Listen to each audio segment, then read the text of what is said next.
ರಾಜ್ಯದಲ್ಲಿ ಕುರ್ಚಿ ಕದನ ಜೋರಾಗಿರುವಂಥದ್ದು, ದಿನೇ ದಿನೇ ಸಿಎಂ ಬದಲಾವಣೆ, ನಾಯಕತ್ವ ಬದಲಾವಣೆ ಜೋರಾಗಿ ನಡೀತಾ ಇರುವಂಥದ್ದು. ಇದ್ರ ನಡುವೆ ಕೂಡ ಇದೀಗ ಸಚಿವ ಸ್ಥಾನವನ್ನು ಬದಲಾಯಿಸಿ ಹೊಸಬ್ರನ್ನ ಸಚಿವರನ್ನಾಗಿ ನೇಮಕ ಮಾಡಬೇಕು ಅಂತೇಳಿ ಸುಮಾರು 30ಕ್ಕೂ ಹೆಚ್ಚು ಕೈ ಶಾಸಕರು, ಹೊಸದಾಗಿ ಆಯ್ಕೆಯಾಗಿರುವಂಥ ಕೈ ಶಾಸಕರು ಪತ್ರ ಬರೆದಿರುವಂಥದ್ದು. ಈ ಬಗ್ಗೆ ಮಾತಾಡಲಿಕ್ಕೆ ರಾಮನಗರ ಶಾಸಕ ಇಕ್ಬಾಲ್ ಹುಸೇನ್ ಅವರು ನಮ್ಮ ಜೊತೆ ಇದ್ದಾರೆ. ಸರ್, ಒಂದು ಪತ್ರ ಬರೆದಿದ್ದೀರಿ ಸರ್ ಹೈಕಮಾಂಡ್ಗೆ, ಒಂದು 30 ಜನಕ್ಕೂ ಹೆಚ್ಚು ಶಾಸಕರು. ಏನಂತ ಬರೆದಿದ್ದಾರೆ ಸರ್ ಪತ್ರ ಅಂತೇಳಿ?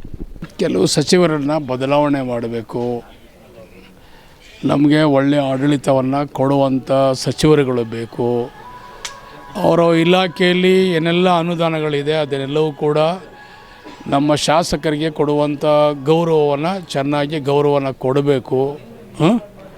ಸೊ ಆ ಒಂದು ದೃಷ್ಟಿಯಲ್ಲಿ ಕೆಲವು ಸಚಿವರುಗಳು ಶಾಸಕರಿಗೆ ಸರಿಯಾಗಿ ಸ್ಪಂದನೆಯನ್ನು ಕೊಡ್ತಾ ಇಲ್ಲ, ಸರಿಯಾದ ರೀತಿಯಲ್ಲಿ ಗೌರವವನ್ನು ಕೊಡ್ತಾ ಇಲ್ಲ. ಸೊ ಆದ್ದರಿಂದ ಅವರೆಲ್ಲರೂ ಕೂಡ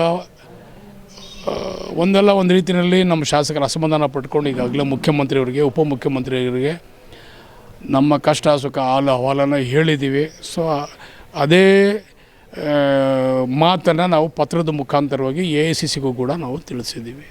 ಸರ್, ಬಹಿರಂಗವಾಗಿ ನಾಯಕತ್ವ ಬದಲಾವಣೆ ಮಾಡಬೇಕು, ಸಿದ್ದರಾಮಯ್ಯನವ್ರನ್ನ ಕೆಳಗಿಳಿಸಿ ಅಂದರೆ DK ಶಿವಕುಮಾರ್ಗೆ ಅವಕಾಶ ಕೊಡಬೇಕು ಅಂತ ಹೇಳಿದ್ರೆ ಮೊದಲಿಂದನೂ ನೀವು ಕೂಡ ಮುಂಚೂಣಿಯಲ್ಲಿರುವಂಥವ್ರು. ಇದ್ರ ನಡುವೆ ಸರ್ ಈ ಪತ್ರ ಸಾಕಷ್ಟು ಗೊಂದಲ ಮೂಡಿಸ್ತಾ ಇರುವಂಥದ್ದು ಹೈಕಮಾಂಡ್ ನಾಯಕರಲ್ಲಿ. ಗೊಂದಲ ಏನೂ ಇಲ್ಲ ನೋಡಿ, ಯಾರೇ ಆಗಲಿ ನಮಗೆ ಒಳ್ಳೆಯ ಆಡಳಿತ ಬೇಕು. ಈಗಾಗಲೇ ಮಾನ್ಯ ಮುಖ್ಯಮಂತ್ರಿ ಸಿದ್ದರಾಮಯ್ಯನವರು ಮತ್ತು ಉಪಮುಖ್ಯಮಂತ್ರಿ DK ಶಿವಕುಮಾರ್ ಅವರು ಕೊಟ್ಟ ಮಾತಿನಂಗೆ ಇವತ್ತು ಸರ್ಕಾರವನ್ನು ನಡೆಸ್ತಾ ಇದ್ದಾರೆ. 5 ಗ್ಯಾರಂಟಿ ಎಲ್ಲರ ಮನೆಗೂ ತಲುಪ್ತಾ ಇದೆ. ಇದರಲ್ಲಿ ಯಾವ ದಳ್ಳಾಳಿ ಇಲ್ಲ, ಕಮಿಷನ್ ಇಲ್ಲ, ಮತ್ತೊಂದಿಲ್ಲ. ಎಲ್ಲ ರೀತಿಯಾದಂಗೆ ಜನ ಎಲ್ಲ ಸಂತೋಷದಿಂದ ಅವರೆಲ್ಲರೂ ಕೂಡ ಬದುಕನ್ನು ಕಟ್ಕೊಳ್ತಾ ಇದ್ದಾರೆ. ಈ 5 ಗ್ಯಾರಂಟಿ ನಮಗೆ ಭಾಳ ಮುಖ್ಯವಾಗಿ ಇವತ್ತು ಎಲ್ಲ ರೀತಿಯಲ್ಲೂ ಕೂಡ ರಾಜಕೀಯವಾಗಿ ನಮಗೆಲ್ಲರೂ ಕೂಡ ಸಹಾಯ ಆಗ್ತಾಯಿದೆ. ಇದರಲ್ಲಿ ಯಾವುದೇ ಜಾತಿ ಭೇದ ಪಕ್ಷ ಯಾವುದೂ ಇಲ್ಲ, ಎಲ್ಲರಿಗೂ ಕೂಡ ಅನುಕೂಲ ಆಗುವಂಥ ಒಂದು ಒಳ್ಳೆಯ ಕೆಲಸ ಇವತ್ತು ನಮ್ಮ ಪಕ್ಷ ಕೊಡ್ತಾ ಇದೆ.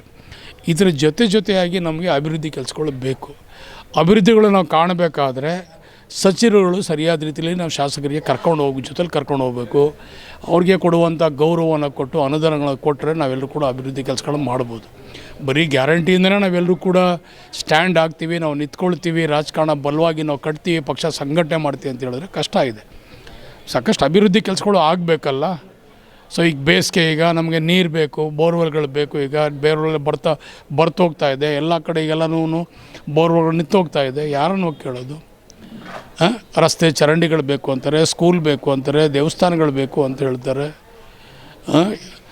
ನೀರಾವರಿ ಯೋಜನೆಗಳು ಮಾಡಿಕೊಡಿ ಅಂತ ಹೇಳ್ತಾರೆ. ಬದುಕಟ್ಕೊಳ್ಳೋಕ್ಕೆ ಎಲ್ಲ ರೀತಿಯಲ್ಲೂ ಕೂಡ ಜನ ಕೇಳ್ತಾರೆ. ಇವತ್ತು ಜನ ಭಾಳ ಬುದ್ಧಿವಂತರಿದ್ದಾರೆ, ಜನ ಎಲ್ಲ ತಿಳುವಳಿಕಿಸ್ತಿದ್ದಾರೆ. ಅಂಥ ಸಂದರ್ಭದಲ್ಲಿ ನಾವು ಯಾರ ಮೇಲೆ ಡಿಪೆಂಡ್ ಆಗ್ತೀವಿ? ಎಲ್ಲವೂ ಕೂಡ ನಾವು ಮುಖ್ಯಮಂತ್ರಿಗೆ ಹೇಳೋಕ್ಕಾಗಲ್ಲ, ಉಪಮುಖ್ಯಮಂತ್ರಿಗೆ ಹೇಳೋಕ್ಕಾಗಲ್ಲ. ಸಂಬಂಧಪಟ್ಟ ಸಚಿವರಿಗೆ ನಾವು ತಿಳಿಸ್ಬೇಕಾದಂಥ ಕರ್ತವ್ಯ ನಮ್ಮದು. ಅಂಥ ಸಂದರ್ಭದಲ್ಲಿ ಅವರು ಸರಿಯಾದ ರೀತಿಯಲ್ಲಿ ನಮಗೆ ಸ್ಪಂದನೆಯನ್ನು ಕೊಡ್ತಾ ಇಲ್ಲ. ಅದಕ್ಕೋಸ್ಕರ ನೀವು ಅವರಿಗೆ ಬದಲಾವಣೆಯನ್ನು ಮಾಡಿ ಬೇರೆಯವ್ರಿಗೆ ಅವಕಾಶವನ್ನು ಕೊಡಿ ಅಂತ ಒಂದು ಪತ್ರವನ್ನು ನಾವೆಲ್ಲರೂ ಕೂಡ ನಮ್ಮ ಶಾಸಕರೆಲ್ಲ ಬರೆದಿದ್ದೀವಿ. ಇಷ್ಟೆಲ್ಲ ಬೆಳವಣಿಗೆ ಆಯ್ತಿರು ಸರ್, ಹೈಕಮಾಂಡ್ ಮಧ್ಯ ಪ್ರವೇಶ ಮಾಡಿ ಸರ್ ಇದನ್ನು ಬಗೆಹರಿಸುವಂಥ ಕೆಲಸ ಮಾಡ್ತಿಲ್ಲ ಅಂತೇಳಿ ಮಾಡ್ತಾರೆ. ಈಗ ಸೂಕ್ತವಾದ ಸಮಯ ಈಗೆಲ್ಲ ಮಾಡ್ತಾರೆ. ಓಕೆ, ಇದಿಷ್ಟು ರಾಮನಗರ ಶಾಸಕ ಇಕ್ಬಾಲ್ ಹುಸೇನ್ ಅವರ ಮಾತು. ರಾಮನಗರದಿಂದ ಪ್ರವೀಣ್ MH, ಪವರ್ TV.